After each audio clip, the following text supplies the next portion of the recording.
when you're applying for a PhD program. If you can't find the information about the faculty, or you can't figure out which faculty members are considering taking on new students, reach out to the admission officer or the graduate coordinator. Oftentimes they'll have a list of the faculty, or they can send you to a specific link on the website that lists the faculty and their research interests and their publications and all of that.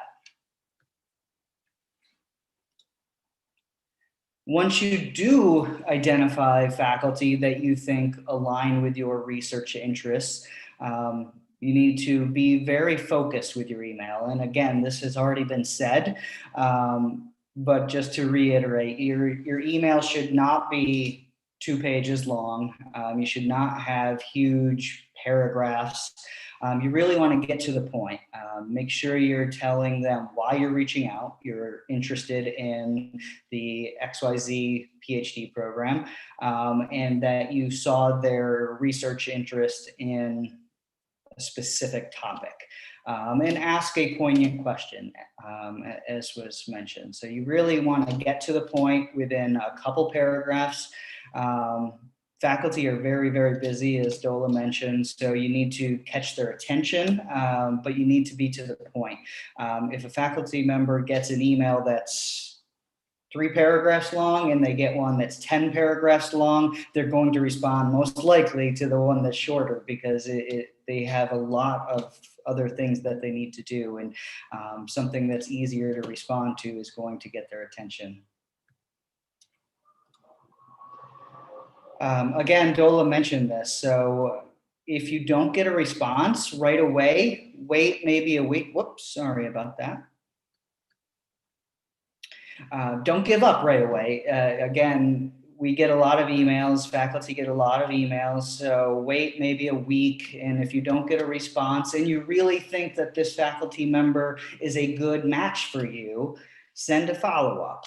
Say, I wanted to follow up on a previous email in case you missed it, and just reiterate why you think that they are a good match for you and your research interests. When they do respond, if they ask you a question, make sure you answer those specific questions. If it seems like they are open to talking with you more, when you respond to them, maybe it would be appropriate at this point to send your resume. I know there was some differences of whether you send a resume. Usually I would recommend maybe in a second communication to send that, but again, that varies. So at this point, you've connected with faculty that you think are a good match. Make sure you're talking about them, those specific faculty members when you are applying in your application essay, so in your statement of purpose. Sometimes on the application form itself, you'll be asked to type in the faculty members' names, but even if they don't ask you that specifically, make sure you are talking about it in your essay, because that is really, really critical about getting admission to a doctoral program, to find that connection for your research interest. And this is a little bit different than what Dola said. If you haven't had any communication with a faculty member, but you truly believe there's a good alignment of your interests and a faculty member, I would say, you know, it may still be worth applying. A lot of times, faculty just aren't good at communicating, or they're just too busy to do it. So you need to make that decision for yourself, but you may still have a chance of being admitted even if you haven't connected with a faculty. But again, it's only if you really believe there is a good match with what that faculty is doing research in and what you want to do. For the writing sample, and again, this is once you're applying, make sure you're looking at the specific instructions for the specific programs you're applying to. Even within the Maxwell School, some of our departments require a writing sample, as you can see here, and some of them do not. So you really need to specifically look for the program you're looking at and whether it requires it. If it does require it, what are they specifically asking for? Many schools or programs will give you very specific instructions, such as they want a 10-page or they want a 30-page writing sample. And then they also may give you very explicit types of writing samples that they want. They want a graded paper from your undergraduate studies where they can see the grade that you got in that class and they can see notes from the faculty.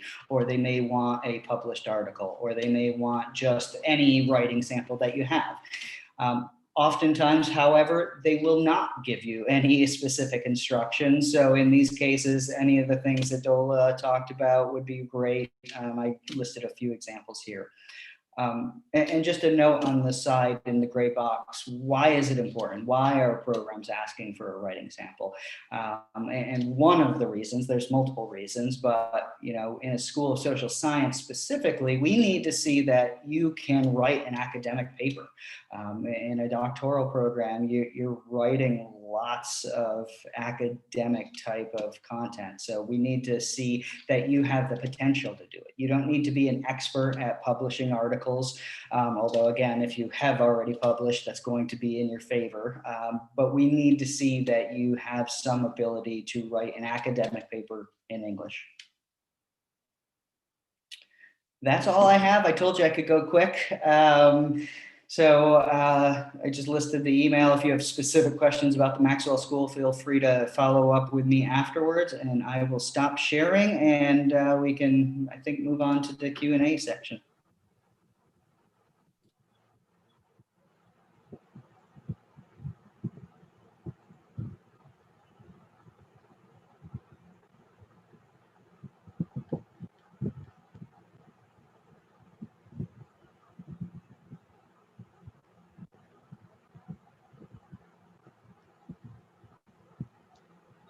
Thank you, Corey. Thank you, Dola, for such a good presentation. And we have lots of questions. I will read out and ask one of you to answer those questions.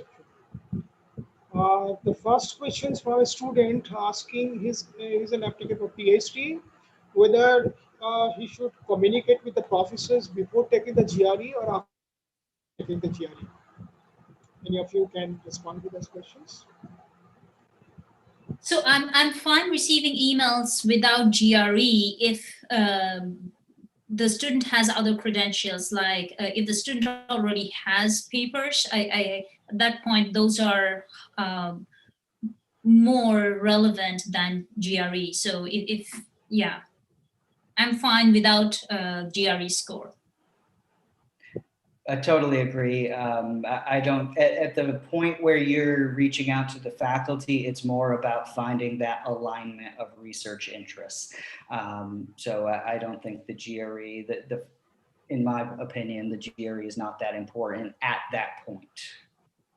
I agree. And then many universities are getting rid of GRE, but they are looking more for whether the student has good GPA, publication, and other things much more strictly than GRE score itself. So I would say that GRE at that point is not necessary. The next question is, can students with bachelor's degree directly apply for a PhD? Yes. Like, is there any options of doing integrated master's and PhD? Yes.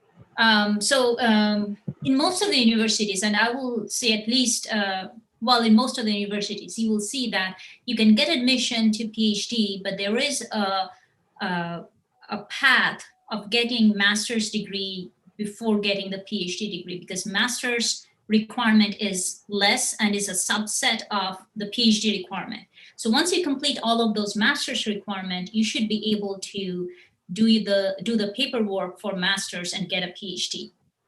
However, your goal, if your goal is to get a PhD degree, and or get an admission for PhD and leverage that to get a master's in the way and get away, your faculty and advisor will understand that very, very well. So do not play that game. Go ahead, Corey. And the only thing I would say is that's usually the case. Most programs you can apply directly, but there are some that you do need a master's first. For example, Our Yeah. PhD in public administration requires students to have a master's before they can apply to the PhD in public administration. But many of our other programs in history or in economics, you can apply directly with a bachelor's to the PhD. And don't take any of these things for granted. I think best way is to just take a look at the requirements that are there in the department. So that will definitely say whether they accept or not. It's a simpler question that I have mentioned that a PhD program takes about 5 to 7 years. That means MS and PhD both degree or just a PhD degree? Can you repeat the question? Like in one of my slides, I have mentioned PhD degree takes about 5 to 7 years. So the Right. question is whether it is including MS and PhD or only PhD. It would be both. I think Dola, you mentioned most times the master's coursework is part of the PhD coursework. So that 5 to 7 would include the full, all of it. Yes, and then in engineering, I would say that in most of the time, you would see that 5 years, irrespective of whether you have a bachelor's or a master's, because I had students who come in with masters, but then it still requires that much longer. You can get away at the most by 4 years, but still it would require that time to mature yourself, write multiple papers. So it's not just about the degree, but to get a good PhD degree so that you can get a very good job in academia or a research lab or whatever you want to do. So for that, it does take 5 years, irrespective of whether you have a bachelor's or a master's. There is a question from students if we cannot attach document, some email system, webmail system does not allow any attachment. So what do the students do? How do they send the CV? I would say use LinkedIn, as you mentioned, Sudarshan. To if you have a LinkedIn profile, you can just put a link to that in your email. Yes, and also if you still want to showcase some of the works that you are doing, you can use Google Drive, put it up there, and then send a link for that. There's a good question from a student. Should the email for communication be short and sweet? So it should be short. It doesn't have to be sweet. It has to be short, but you should still highlight what are your achievements in that short email. It's not an essay.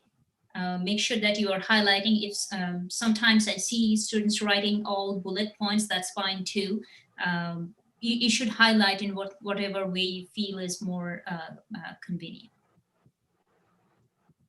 There is a question, is it mandatory to have 100 in TOEFL for the biological sciences? Because I have mentioned in one of the example in one of my slides, it's not exactly that. In some competitive departments, their expectation may be around 100 or more. In other department, it can be around 90, 95, or even 85. So students must carefully check with the department the minimum TOEFL score requirements or minimum IELTS requirement. Even sometimes they may prefer TOEFL over IELTS. So check the requirements of the particular department and then you consider applying. Suppose the minimum requirement is 100, but you have only 99 or say 98. So you can you can send an email to the graduate coordinator or the director of the program, whether you can apply with a score of 98 or 99 in the TOEFL because they expect 100. So you will get a response from the graduate coordinator if they will consider your applications if you have 98 or 99 instead of 100. If you want to add something, Gola and Corey?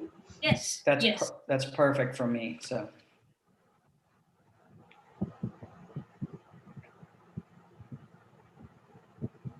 Sorry, go ahead, Dola. Yeah. No, that's perfect. That's what I say. Yes. Yes. This is a question like GRE and TOEFL exams, which are right now facing difficulty due to their exam at home, which restricts the students from scoring. How can be what can be alternatives? You really need to check with the department. There are some departments that are waiving it because of the current situation with COVID, but some are not because there are testing centers where you can go and take it. Not all of them are open, but some of them are, plus the at-home test. So you really need to check with the department. Unfortunately, I can't give you a specific answer. It depends on which program you're applying to. Sudarshan, you are muted.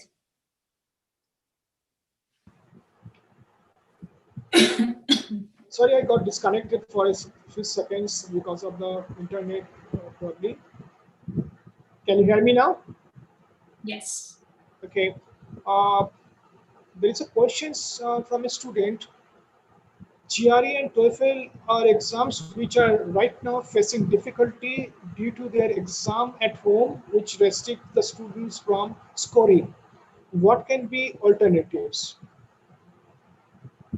So I think Corey answered the question that some of the departments are waiving and some of the departments are not. And then the student should actually check with the department what are their policies. Okay, there is a very good question from one of my colleagues actually. What if after PhD, the faculty changes universities? How will we stay on track for our PhD degree? So is this when the student got admission? Yeah, And so then after probably that, after 1 year or 2 years, the faculty has changed the institution, something like that.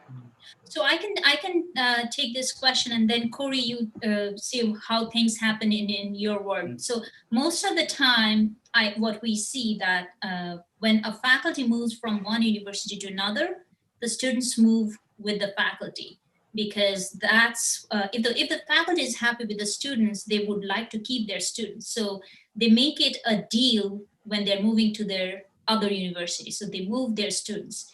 If not, if that doesn't happen, most of the time the university, their current university, normally takes care of the students in a way that they try to find another advisor who is more working in that area. So that way they try to accommodate the student. You are not a faculty's property, you are in a graduate school. So it's the school support system that is going to help you through your PhD. So Corey, please. Yeah, no, it's the same. It's the same. Okay. It'll vary. Sometimes the student will move along, and sometimes the institution will find you another good match. So. Yeah. I will just want to add one thing, what Dola said. When you are searching for the institution, searching for the department, also make sure that there are more than one faculty member in the desired specializations. I think it's not required. That will be really good. Sometimes it happens, and I know one of my former advisee. He was studying at the New Mexico State University, but the professor moved to another university, and eventually the students also moved to that university and was accepted in the second university. Sometimes that also happened. Yeah, I would say that it's not really necessary to find multiple faculty in a university to be a match. I think one faculty match is more than enough. Faculty moves and taking their students with them is a norm, I would say. And working for the worst case scenario, which is the faculty moves and the student remains back, and planning accordingly for the really, really worst case scenario, which I would say maybe happen very, very percentage wise, 5 to 10% of the time, or even less probably. I think it's not necessary to plan for that. The next question is, what if my research papers in bachelor's is not completely aligned with my PhD research area of interest? How can I complement my application? So my first question would be, yeah, please go ahead. Sorry, Corey, please. No. Continue. So I think my first question would be, that why are you changing your research areas? There should be very strong reasons for that. And if you do not have strong reasons, it might come out to be loosely written application in general. So I don't think it's a good idea to switch unless you have something strong in another area. And also, I would say that do not go for the term or the topics that you are hearing, because oftentimes you're hearing those terms that might not mean that you know and understand a lot about those terms. People these days are all about, well, machine learning, well, data science. How much do you really know? Are you really capable of contributing in that area? So you might have done something in robotics, let's say, and then you suddenly change your PhD application to data science. That's not a good fit, even for yourself. So, Corey, I don't know if you have anything else to add to that. Yeah, and similarly, one of the students here actually just wrote me a message privately that's related, and the question was, I've been working for 10 years, so is it okay that I'm interested in a PhD degree that's in a different subject from where I got my master's? So I think it's related. So that it is acceptable in that case, but you need to have strong reasons for why you're now pursuing a PhD in a specific different discipline and why you have those specific interests in those research areas. It's absolutely fine, but you have to be able to articulate why. So in the case of the student that wrote to me, it might be because you've been working in a specific field and you've been exposed to new topics and new ideas. And new issues. If you're coming straight from an undergraduate program, you may have a similar thing. You know, maybe in your senior year, you did an internship and you got exposed to a new topic that you had never thought of before. That might be a good reason why you don't have a writing sample that's similar to that. So, but you just need to have a good reason. The next question is, can we contact two departments, faculty members in the same university? When students can write to faculty member of two different departments. Definitely. Yeah. Definitely. Don't write all of the faculty members, like I said, but two, absolutely, and maybe even more than two. If you think there's with your interests and their interests. I also think that when you're writing, if you are not making that email generic, I think that will take care of this as well. There is a question from a student, very good questions. Do we still have to get in touch with the faculty while applying to universities that have a lab rotation policy as part of the PhD program?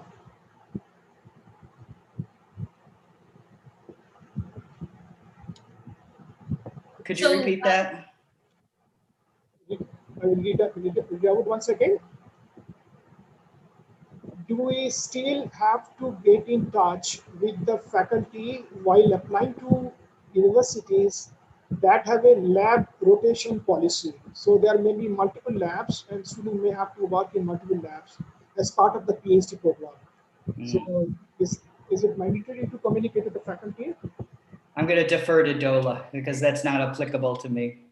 So I think in most of the engineering departments, that's not the case, but there are, in biology, I've heard, in some of chemistry also, I think there is a policy that the student is admitted as a student in the department, and the student then rotates every like 1 month or 2 months in different labs and tries to get understanding of how the lab works, how the advisor works, and everything else, or which one is more interesting, for example. So it might not be necessary to have this communication in that sense, because at that point it's the department that you are getting into, not literally the faculty who is supporting you.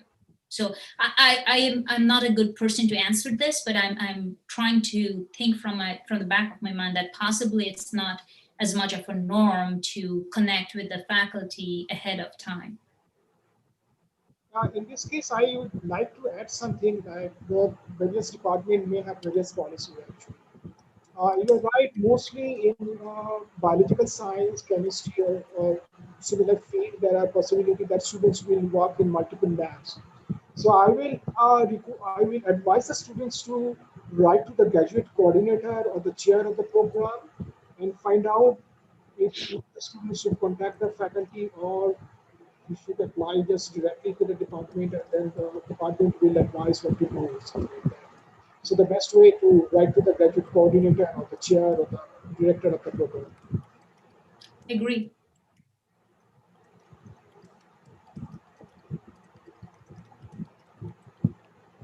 Question about, could you give information regarding integrated master's and PhD program? So I can talk a bit about what is there in Albany, and I did the same thing when I was a graduate student at Boulder. So as I said before, that the master's requirement, the course and thesis and everything, the requirement for master's is a subset of PhD. Except for the master's thesis part, everything is a subset of the PhD requirement. So once you have completed, so you are trying to do your PhD, you do all of the PhD requirement or all of the master's requirement before actually completing your PhD requirement. Now, once you do all the master's requirement, all you have to do is do either master's project or master's thesis. And those are the two which are a bit different from actual PhD. And you have to do it on your own, talk to your advisor, and then those are the two things that you will do, then do a paperwork, submit your all the information that are required internally, and then that's it. That's when you get a master's degree while you are doing PhD.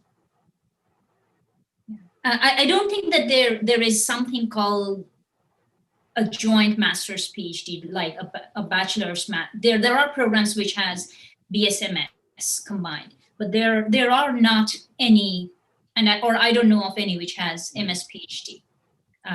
But you can get a master's if you fulfill all the requirements.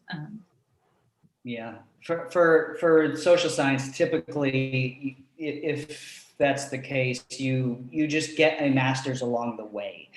Yes. So that there's a lot of times there's not even a master's thesis. It's just you get a master's once you complete a certain number of credits along the way. So it's going to depend on the specific program and school, but a lot of times it's just part of getting the PhD. I request to Korean Dola, can you just stay another 5 or 10 minutes? There are more questions. Yes, sure. There's questions. How important is the publication in the applications? I am an undergraduate student, although I am currently involved in 2 projects. Since they being experimental and lockdown and campus shutdown, I am unable to move forward with the project and convert into a publication. The student is currently working on 2 projects because of the lockdown. He is unable to publish or submit the thesis, something like that. So it all depends on the application pool, I would say. And if in the application pool, there are other students who has publication, that student might get a first chance. And if there is not, because of the situation, of the current situation, but at the same time, remember that many students are many people are trying to return back to university as well. So many students who has done their master's maybe a couple of years ago, they might have published papers. If they apply and they have publication, then they have a better chance compared to the other one who does not have. Yeah, I think that's what it ultimately boils down to. But there is no harm in asking and trying. Do you want to add anything? No, it's the same. I think if you can get published in your undergraduate, that's going to be a great help to you, but it's not a hard and fast rule that you have to be published to get admitted to a doctoral program.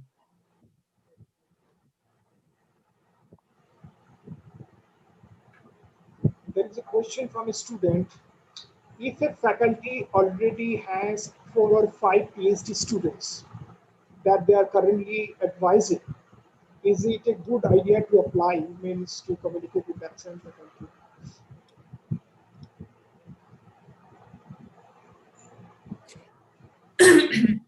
Yes.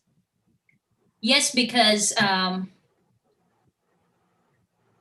a lot of faculty has more capability, and I have seen faculty who has 10 to 13 PhD students. So I would say yes. If you hear back, that's great. And if I would not, say- that yeah, please go. Now, I was going to say the same thing. I would say it's worth reaching out to them. They may say they're not taking any new students, and then you need to move on to someone else. But sometimes they can take more than 5. So I would say it's worth reaching out if there's a good alignment with your interests. Next question is about the GRE subject test. Probably in many departments it is not required. GRE subject tests are cancelled in India for this year. What should one do if they are aiming for a PhD position in fall 2021? It's about the GRE subject test score. Yeah, I'm not quite sure who are looking for subject tests these days. So yeah, again, I think it's better to talk to the department and to figure out which departments are looking for subject tests. Yeah, same. A lot of departments these days don't even care about the subject tests. So if the school you're applying to requires it, you should talk to them. But most, I would say, don't require it. There is a question we have already discussed in our presentation, but still I'm reading. Do we have to ask for funding in our first mail itself? And as I have seen, we should ask question in our mail. Can you be more specific? What type of question should we ask?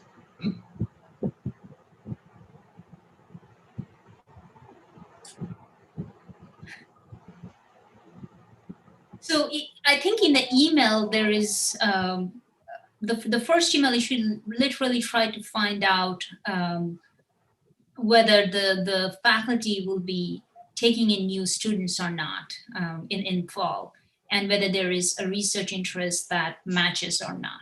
But other than that, you don't need to do anything else in the first email. If you get a chance for a video call, I think that's when you ask about the research, other research projects that are there. Oftentimes the website is not up to date and other things. So you can take that opportunity to ask more questions.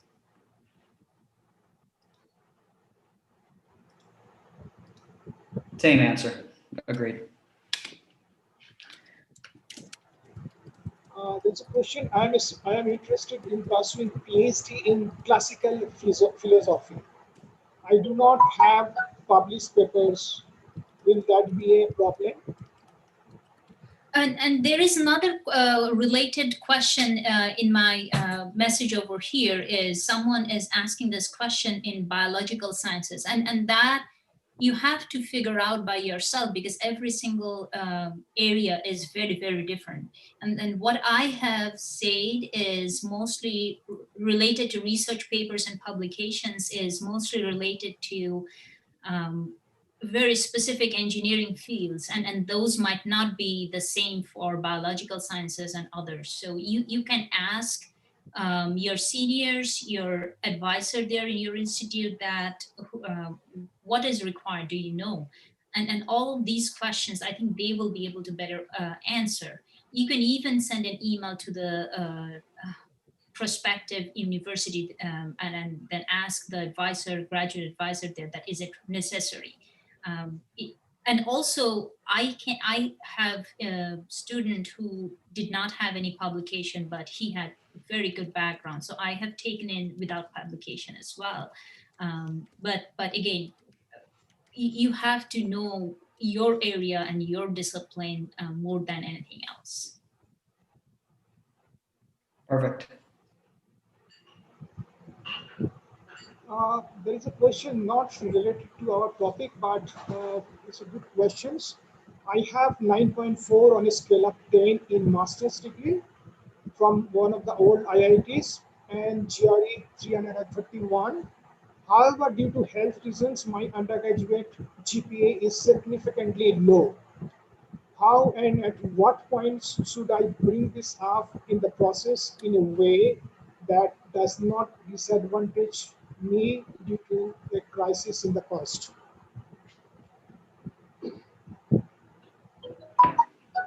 I would say that that's not the first thing you bring up. Again, really what you want to find is the alignment with a faculty who has similar research interests, because that is the number 1, 2, and 3 things that are important for the faculty advisor. Once you develop that communication, and if there is willingness to talk to you more, and if you have a video call, then you should talk about those other challenges that may be presented and how you can prove to the admission committee that you are a good candidate. Totally agree.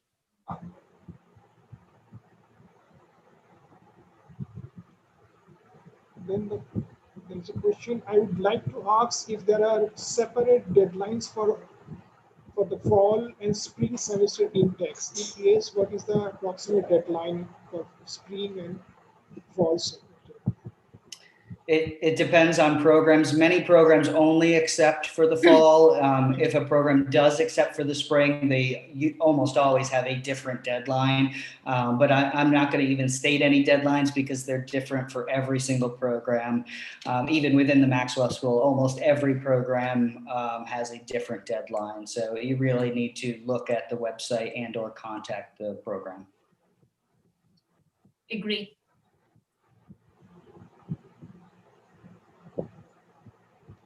Uh, there are some similar questions that we have already responded. I have this one questions: while changing fields of PhD research from that of our master's degree, can we still list our technical expertise that is not relevant to our proposed PhD research?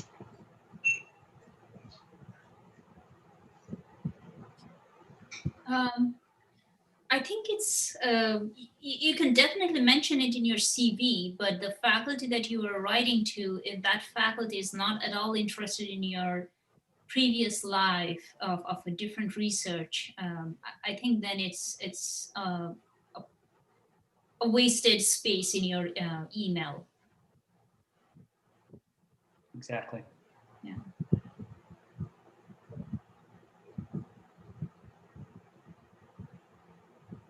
Sudarshan, I'm going to have to leave in maybe like 4 or 5 minutes. Yeah, I'll have to leave as well because I'm going to teach at 10:30. Okay. Just one more question we will take.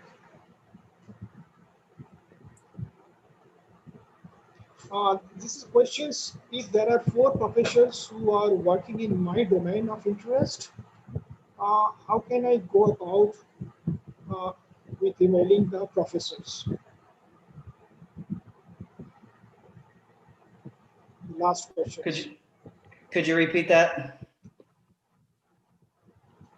If there are 4 professors who are working in my domain of interest in the same department, how can I go about with emailing the professors? You want to go first, Dola? So I think that every faculty is working on different projects. Even if if you really don't understand the difference, then go look at their website one more time. Sometimes they are also collaborating among themselves as well. Like I collaborate very closely with at least 2 faculty in the department. So you need to find what you like about that faculty's research, and then highlight that you have read such and such paper, and you would like to work in that domain, or you did not understand this part of the paper, or you actually have new ideas to improve that paper. So that way you really can make a connection. Agreed. I mean, if they truly are working on the same things, then I would say it's okay to reach out to them. But I think it's very rare that they are doing research on the exact same things. So I think it's incumbent upon the student to figure out the specific research interests, not just that they teach in the history department. And with that, probably we will end the session. Thank you very much, Corey. Thank you very much, Dola, for joining these sessions. And I thank you, the audience, the students, and other professionals who have joined these sessions. Although we do not have enough time to respond all the questions, but feel free to send us email with your question. We'll be happy to respond to your questions. Thank you very much, and good luck.